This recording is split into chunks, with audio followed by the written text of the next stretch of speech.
This is the Daily Dose of Dopamine, and I'm Uh-huh. Susan Scarlett, and that's Robert Cochran. And Yeah. And what were you just talking about? And I needed to record because we don't do it off air if we can't, if it's good. we can't talk off air anymore. I was talking about the comfort level that comes from decades of being alive and doing things a certain way and becomes quite unconscious, subconscious, our approach to things. And so changing from what's normal and therefore one assumes is the right way to do it. Rude! This phone is so friggin' rude. On the other hand, there is a bottle of medication right here. Do it! Take the And I'm gonna pill! take my Take the pill! medication Take the right here pill! out of the So as air. you're taking the pill, I'm gonna yes and some of what you said, just to say that there is a person, and we all wear various masks, that I know Susan as a soft voice Susan, and she's a lovely person. And sometimes she has a hard time getting where the other person gets to play in an improv sense because she's trying to say so much. There is a version of Susan's mom, who is a lovely lady and joined us blowing bubbles a few episodes back, who just came forward and straightforward said, being these distractions are rude. That's how it feels. And I began to laugh because of that. And that's what I wanted to hit with you. So I was channeling my mom, maybe. Which, oh boy, I hope you will. You've been wearing her clothes, so why not channel that stuff you love about her too? Right. And so what has occurred to me in the course of studying yaks, doing yaks with you, and the day one hero's journey, and having feedback from you and from others in the class, and having games played either in breakout rooms or with all of us together on the screen, I I can see the difference between me taking 3 sentences to say something, or me nailing, or let's say somebody else. What's Somebody the else might, difference? What's the difference? uh, the impact on the listener, well, and really on me too, is is immediate and raw.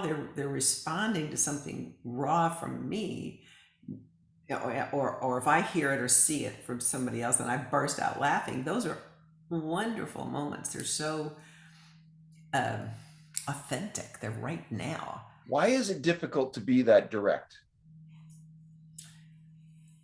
The other day, I was searching for a word and I couldn't. Somebody had said something that was so dang cute. It was just a word he made up, and it would have, if I had been able to drop it, it would have been a perfect, improv moment. It was in a breakout room, but it was a breakout room, and you popped in actually, and I was talking, trying to find it. It was like I was in the dark and I was Mm, seeking. mm. He, this is what it was. I was talking about Maui, and he said, "I didn't know you were fluent in Maui." Is that Love adorable? that. That's Isn't absurdist that stuff. just I love adorable? absurdist. So, so you lose that moment. You lose the power of the moment when you're Yeah. softer and mushier. This is where, and we spend a lot of time playing with this in Yaks, we recognize, and I try to encourage and teach toward the limitations of language, and therefore the trust in your emotions, the trust in your sense, and the trust in your space work. To once again grab the Diet Dr. Pepper that I so often do. It's the sweet one. You. Ooh. So, what that means, though, like you said, the minute you were searching, um, this reminds me of your story of Judy the other day that you brought up, which is so great. When she couldn't find the word and she went, "Rah!" That's so much better than a word, and it's so much better than searching. Searching is, I don't know, boring. There, I was cut to it. It's Yeah, boring. sure. Yeah, And you know yeah. what else It's it a does? killer. It's a It killer. doesn't allow, this is the thing I wanted to get to. It doesn't allow for play. I can't play when you're searching or else I'm going to be rude. I need you to just hit the ball, even if the ball looks like a cantaloupe right now. Hit it. But I'm hitting a cantaloupe. Yep. and it's smashed all over the place. It's a party. It's a Gallagher show. That's what I was picturing. He's the guy with the watermelon on the pike, right? Yeah. I was searching for his name, Robert, and I couldn't find it, so I didn't go there. Thank you. But you did go there. You knew what I meant. We were in the same space, and I mind melded you. You see? Yeah. That's what improv does when we allow ourselves to play rather than internally fight to be right or squeeze that word. Emotions have so much more depth, colors, space than words do. You don't got the word great.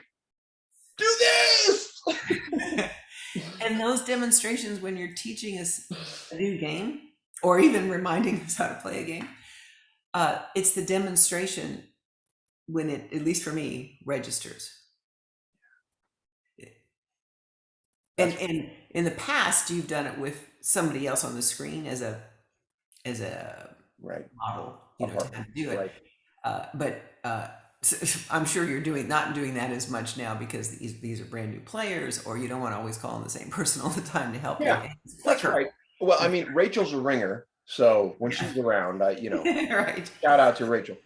Shout out to Rachel. Yeah. So that's, you know, what I was going to say, I think this brings us full circle and close to the end here is improv.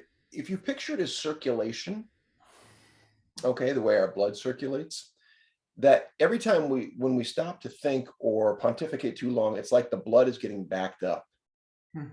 We want flow, right?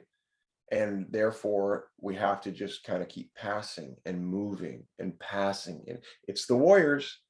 Pass and move. Nobody's played iso ball. That's so cool. What a great analogy, at least for some of us. Yeah, for us Dubs fans. Yeah. And that's your daily dose.